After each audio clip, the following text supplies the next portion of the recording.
छाया, मैं कुछ दिनों के लिए दूसरे शहर जा रहा हूँ। आकाश, कुछ दिन पहले तो हम यहाँ शिफ्ट हुए हैं और तुम फिर ऐसे अकेले छोड़कर काम से जा रहे हो। अरे तो नया शहर है, घूम आया करना, और मैं कॉल करता रहूंगा। ठीक है, मैं रोकूंगी तो रुकोगे थोड़ी। तुम फिर शुरू मत हो छाया, ये मेरा काम है। ठीक है, मैं अपना सामान लगा देती हूँ, बस अपना ख्याल रखना। आकाश अगली सुबह दूसरे शहर के लिए निकल गया। अपना काम खत्म करके जब वो लौटने लगा, अचानक मौसम खराब हो गया और बारिश की वजह से रास्ता बंद हो चुका था। आकाश को मजबूरन फिर से एक दिन वहां रुकना पड़ा। अपनी बोरियत को दूर करने के लिए वो बाजार की ओर निकल आया। पास में ही छोटा बाजार लगा हुआ था। आकाश आधा बाजार घूम चुका था, तभी वहीं उसे एक काफी बुजुर्ग आदमी निराश बैठा दिखा। उसके पास दो छोटी छोटी मूर्ति और एक थोड़ी बड़ी मूर्ति थी, जिस पर काफी अच्छी कारीगरी की हुई थी। बाबा, आप क्यों परेशान हो? कुछ नहीं बाबूजी, बस सुबह से कुछ भी नहीं बिका। अरे बाबा, परेशान ना हो। ये मूर्ति कितने की है? एक काम कीजिए, ये 2000 रुपए है, ये मुझे दे दीजिए। बुजुर्ग ने डरते और झिझकते हुए कहा, लेकिन बेटा, ये मूर्ति शापित है। ये सब बकवास बातें होती हैं बाबा, कोई शाप वाप नहीं होता है। लाओ, ये मूर्ति मुझे दे दो। बुजुर्ग ने कांपते हाथों से उस मूर्ति को आकाश को दे दिया। रात में आकाश होटल के कमरे में गया और फोन पर छाया से बात करने लगा। उसे ठंड सी महसूस होने लगी। फोन रखकर वो सोने के लिए लेट गया। रात गहरी हो चुकी थी, बारिश की वजह से ठंड थी, पर उसे अचानक गर्माहट महसूस होने लगी। उसे अच्छा लग रहा था। उसे महसूस हुआ जैसे कोई उससे चिपक कर लेटा हो। मीठी सी खुशबू, रेशमी बाल, दूसरे जिस्म की गर्मी, मानो छाया ही उसके पास हो। वो लगातार नींद में किसी के स्पर्श को महसूस कर रहा था। अचानक उसे अपने शरीर पर वजन महसूस हुआ। वह अचानक से उठकर बैठ गया। कमरे में बिल्कुल अंधेरा था। उस रूम की लाइट ऑन की तो देखा कमरा खाली था, कोई नहीं था। कमरा ठंडा था पर उसे पसीना आ रहा था।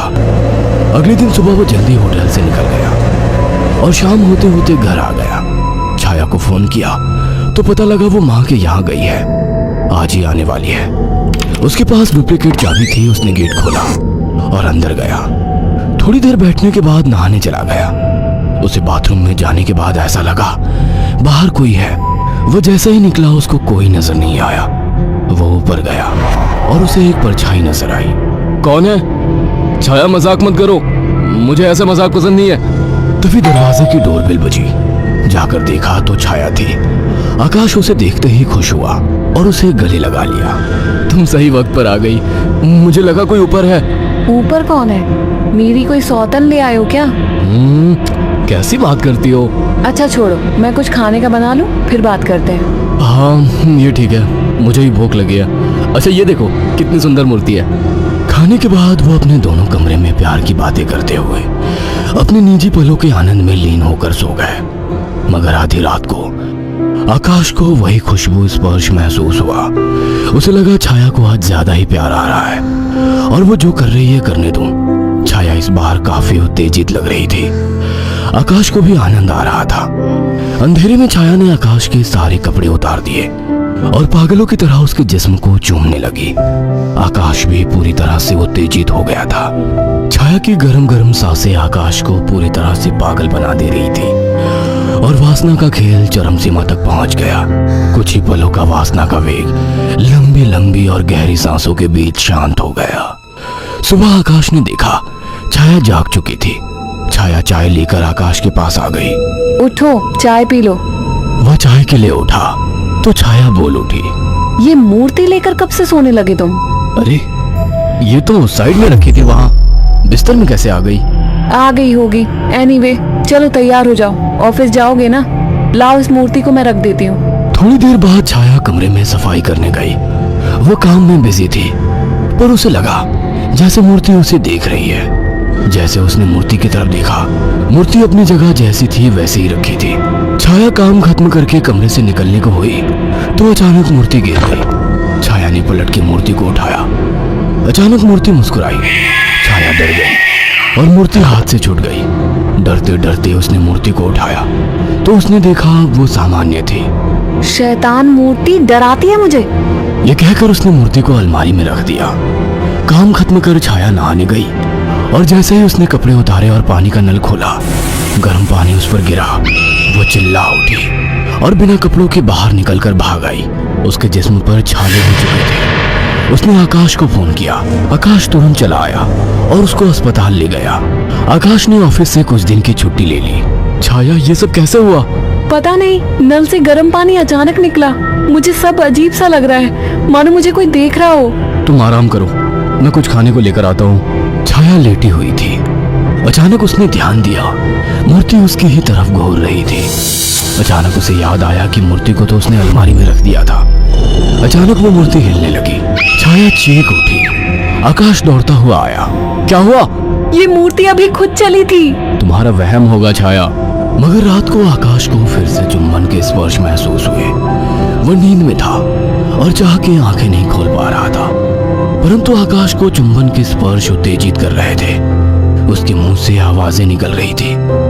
अचानक छाया की आंख खुल गई और उसने जो देखा वो हैरान रह गई। उसने देखा कि एक लड़की काली परछाई के रूप में आकाश के कपड़े खोल रही थी और वो देखते ही चिल्लाने लगी। आकाश, वो काली परछाई! अचानक कमरे के शीशे में चटक सी आवाज आई और शीशा टूट गया। आकाश उठकर बैठ गया। ये शीशा कैसे टूटा? और तुम चिल्लाई क्यों? आकाश, वो कोई काली आत्मा थी। मैंने अभी देखा, वो तुम्हारे साथ संबंध बना रही थी। क्या तुम्हें बिल्कुल पता नहीं लगा? कौन? क्या कह रही हो?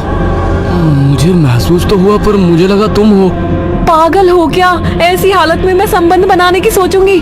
आकाश, वो एक काली परछाई थी, पर वो एक लड़की थी। तभी मुझे कल रात को जब ये सब महसूस हुआ तो मुझे कुछ अजीब सा लगा था। मुझे ऐसा होटल में महसूस हुआ कि जैसे मेरे पास कोई तो है। और अगले दिन मैं घर आ गया था।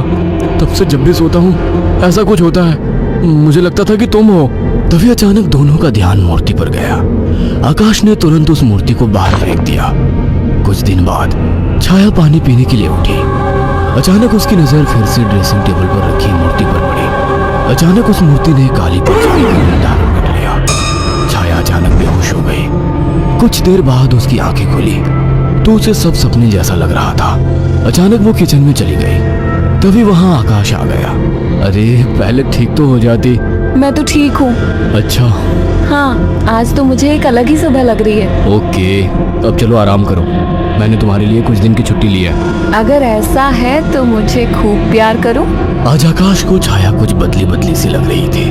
खाने के वक्त भी छाया काफी अजीब तरीके से खा रही थी, जैसे वो बरसों से भूखी हो। छाया, क्या हुआ? आराम से खाओ। रात ठीक से खाया नहीं था ना, तो मुझे जोरों की भूख लग रही है। वैसे आज मीट बना काफी अच्छा है। हाँ? गांव में अम्मा ने सिखाया था। अम्मा ने? कौन सी अम्मा ने? तुम तो कभी गांव गई ही नहीं। वो सब छोड़ो, सुनो ना, मेरा मन रोमांस का हो रहा है। तुम्हें लगता है ये सही वक्त है? प्यार करने का कोई वक्त नहीं होता। अचानक छाया आकाश से जाकर लिपट गई। उसके जिस्म को चूमने लगी। आकाश ने देखा छाया ने आज साड़ी भी अलग तरीके से बांधी थी। दोनों के बीच संभोग क्रिया होने लगी। दोनों काफी उत्तेजित थे। अचानक आकाश को फिर से छाया में वही खुशबू और स्पर्श महसूस हुआ। छाया आकाश को छोड़ने का नाम तक नहीं ले रही थी। आकाश को महसूस हुआ ये छाया नहीं है। आकाश ने एक झटके से छाया को धक्का दे दिया। रुक क्यों गए? प्यार करो मुझे, रुक क्यों गए? आवाज में भारीपन था। आकाश की आंखें बंद थी और जैसे ही उसने आंखें खोली, जिसमें छाया का था लेकिन चेहरा किसी और का था। आकाश ने कांपती आवाज में कहा, मेरी बीवी कहाँ है? छाया के चेहरे के हाव भाव बदलने लगे। उसका चेहरा सफेद और आंखें काली थी। वो गुस्से में बोली, मुझे पसंद नहीं थी वो, मार डाला उसे। अचानक वो एक परछाई में बदल गई। उसने अपने लंबे और पहने दांत आकाश की आकाश एक दिल दहला देने वाली चीख के साथ शांत पड़ गया। कुछ दिनों बाद जब घर से बदबू आने लगी तो पड़ोसियों ने पुलिस को बुलाया तो देखा दोनों की लाश बहुत बुरी तरह से कटी पड़ी है और सड़नी शुरू हो चुकी थी। पुलिस को लाशों के पास से वो मूर्ति मिली थी। अगर आपको हमारी ये कहानी पसंद आई हो तो इसे लाइक और शेयर करना ना भूलें।